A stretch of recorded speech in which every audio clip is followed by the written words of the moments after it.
अस्सलाम वालेकुम, मैं हूं रिजवान अशरफ। आसिफ अली जरदारी की जानिब से इमरान खान को एक बहुत बड़ी ऑफ़र दी गई है। ये ऑफ़र कैसे दी गई है, किस तरीके से दी गई है, और सबसे बड़ा सवाल ये है कि क्या ऑफ़र दी गई है। इमरान खान नडियाला जेल के अंदर मौजूद है, आसिफ जरदारी ऐवान सदर के अंदर है। तो ये कैसे पॉसिबल हुआ कि इमरान खान की ज़रूरत पड़ गई और इमरान खान को ऑफ़र दी गई। इसके बारे में बड़ी अहम तरीन मालूमात मेरे पास मौजूद है। नंबर 2, क्या वाकई में मौजूदा सेटअप को घर भेजा जा रहा है और इसकी जगह रिप्लेसमेंट के तौर पर नया सेटअप आ रहा है, और उसमें क्या जनरल आसिम सदर बन सकते हैं, और अगर शहबाज शरीफ को रिमूव किया जाता है तो उसकी जगह क्या शाह महमूद कुरैशी वज़ीर आज़म बन सकते हैं। इसके बारे में बहुत अहम तरीन मालूमात मेरे पास मौजूद है। बहुत अहम तरीन व्लॉग है, बड़ी अहम तरीन इंफॉर्मेशन है जो इस वक्त रावल मंडी इस्लामाबाद में चल रहा है। देखिए, पाकिस्तान में जो इस वक्त हुक्मरान है, ये आप समझें कि जिस तरह से एक इंडिया के अंदर, हिंदुस्तान के अंदर फिल्म आई थी ठग्स ऑफ हिंदुस्तान, हिंदुस्तान के ठग्स, इसी तरह से लगता है कि पाकिस्तान के ऊपर भी ठगों की हुकूमत है, ठग्स ऑफ पाकिस्तान ये मुसल्लत कर दिया गया। और आप देखें किस तरीके से इनकी जानिब से लूट मार, बेनज़ीर इनकम सपोर्ट प्रोग्राम खोलें उसमें लूट मार, और ये नहीं कुछ थोड़ी बहुत ही लूट मार, अरबों रुपए की, 800 अरब 900 अरब। और बेनज़ीर इनकम सपोर्ट प्रोग्राम का सारा पैसा किनको जा रहा है? सरकारी मुलाजमीन या पीपल्स पार्टी के अहदेदारों को। और एक शख्स की 5-5 10-10 हज़ार बीवियाँ शो करके एक कार्ड के ऊपर पैसा लगा हुआ, कोई पूछने वाला नहीं। ये जो स्कैंडल सामने आया, इसके ऊपर बाकायदा नैब को तहकीकात करनी चाहिए, और जो भी इसके अंदर मुलविस है उनको टांगना चाहिए। इसी तरह से पंजाब के अंदर आप हाल देख लें, जी हमने जहाज खरीदा है, आपके बाप का पैसा आपने जहाज खरीदा है। लोग बेचारे यहां पर भूखे मर रहे हैं, बेरोजगारी की वजह से, महंगाई की वजह से, पेट्रोल की कीमतों की वजह से। आटा महंगा, घी महंगा, बिजली महंगी, चीनी महंगी, हर चीज़ महंगी। और इन्होंने 1300 करोड़ रुपए का जहाज खरीदा है अपने लिए। और उसकी एक तो उन्होंने कहा कि बिल्कुल हमने खरीदा, तो आपके बाप का पैसा जो आपने खरीदा। नंबर 2, क्या है कि वो सैलाब आया था, तो उन दिनों में जाना था मरियम नवाज ने, तो सैलाब 2 दिन आया, ख़त्म हो गया। अब अगले सैलाब का इंतज़ार कर रहे हैं। यानी इनको कोई ना कोई अपॉर्चुनिटी चाहिए। ये जो भी कैटास्ट्रॉफिक कोई कंडीशन बनती है पाकिस्तान में, कोई ज़ल्ज़ला, कोई सैलाब, कोई और इस तरह का हादसा वाक़या, इनके लिए अपॉर्चुनिटी होती है। ये आप बात जहन में रखें।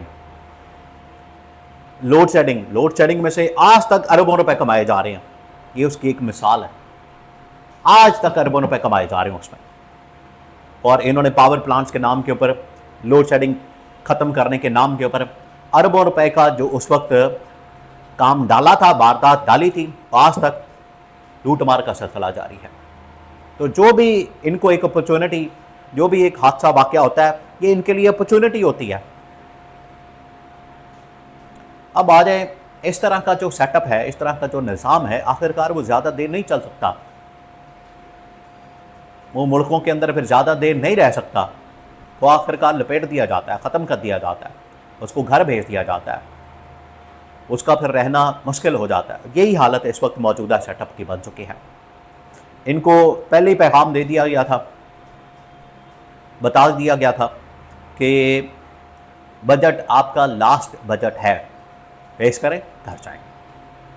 उससे पहले इस्टेब्लिशमेंट ने इनको कहा था कि आप 2-3 चीज़ें कर लें, या तो 28वीं तरमीम करें, 18वीं तरमीम का ख़ात्मा करें, NFC अवार्ड का मॉडल चेंज करें, मुल्क के अंदर जो गवर्नेंस फाइनेंशियल मॉडल है उसको चेंज करें। अगर आप ये कर देते हैं तो ठीक है, फिर हमें 28वीं तरमीम की ज़रूरत नहीं पड़ेगी, और उसके बगैर ही हम फिर अपना सिस्टम चला लेंगे ताकि मुल्क को आगे ले जाया जा सके। लेकिन आपको पता है, मुल्क की तरक्की, मुल्क की खुशहाली इनके लिए मौत है। और 18वीं तरमीम का खात्मा जो इनको कहा गया था, ये नहीं कर सके, क्योंकि 18वीं तरमीम के ज़रिए जो सूबों के अंदर इन्होंने अपनी अपनी गवर्नमेंट बनाई है, ये सिलसिला कब शुरू हुआ? ये चार्टर ऑफ डेमोक्रेसी जब इन लोगों ने किया, मैं उसको नाम देता हूँ चार्टर ऑफ डाकूक्रेसी का। ये डाकूक्रेसी थी जिसका मुआहदा इन लोगों ने किया था, और 2007 में 8 में उसका प्रैक्टिकल एग्जाम्पल वफाक के अंदर 10 साल का फॉर्मूला, 5-5 साल वफाक के अंदर एक एक बारी, और पंजाब और सिंध इन्होंने आपस में बांट लिया, 10-10 साल वहाँ रहे। ये था इनका डाकूक्रेसी का फॉर्मूला। चार्टर ऑफ डेमोक्रेसी नहीं था, वो चार्टर ऑफ डाकूक्रेसी था। ये इन्होंने वारदात डाली। तो इनको बड़ा समझाया, इनको बड़ा प्यार से इनको हर तरह का समझा के बता दिया, समझाया बताया, लेकिन ये नहीं समझ रहे। लातों के भूत है, ये बातों से नहीं मानने वाले। तो अब एक नया फार्मूला सामने आया। आसिफ जरदारी इमरान खान को ऑफ़र दे रहा है, हमारे साथ इत्तेहाद करें। मौलाना को कहा जा रहा है कि हमारे साथ इत्तेहाद करें। अब आसिफ जरदारी को आइडिया हो गया है कि हम फंस गए हैं, और इधर इस्टेब्लिशमेंट की जानिब से एक नया फार्मूला सामने आया, और इस्टेब्लिशमेंट की जानिब से कहा गया, इस्टेब्लिशमेंट का जो फार्मूला उसमें उनकी बात ये तो है कि इस्टेब्लिशमेंट में फील्ड मार्शल को जनरल आसिम को सदर, ये काफ़ी अर्से से चल रहा मामला।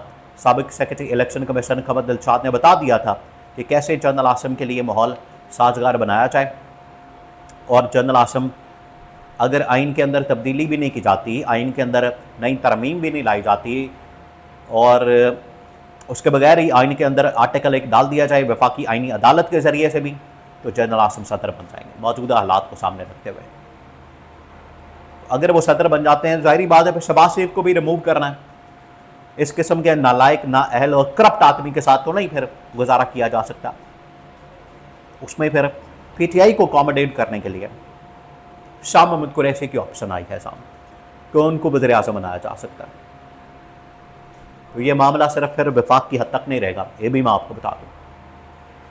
ये फिर जाएगा आगे पंजाब की तरफ, आगे सिंध की तरफ, बलूचिस्तान की तरफ, ये फिर हर जगह पर झाड़ू फिरेगा, डांग फिरेगी, फिर झाड़ू फिरेगा, फिर झुरलू फिरेगा। और जहाँ जहाँ भी ये जाली हुकूमत है, जाली मैंडेट के साथ, चोरी के मैंडेट के साथ, जहाँ जहाँ भी गवर्नमेंट है, वो फिर या तो इमरान खान को मैंडेट वापस किया जाएगा जो असली मैंडेट है, या फिर नए इंतखाबात के ज़रिए से फ्रेश मैंडेट जिसको भी मिले गवर्नमेंट फिर उसके हवाले करती जाएगी।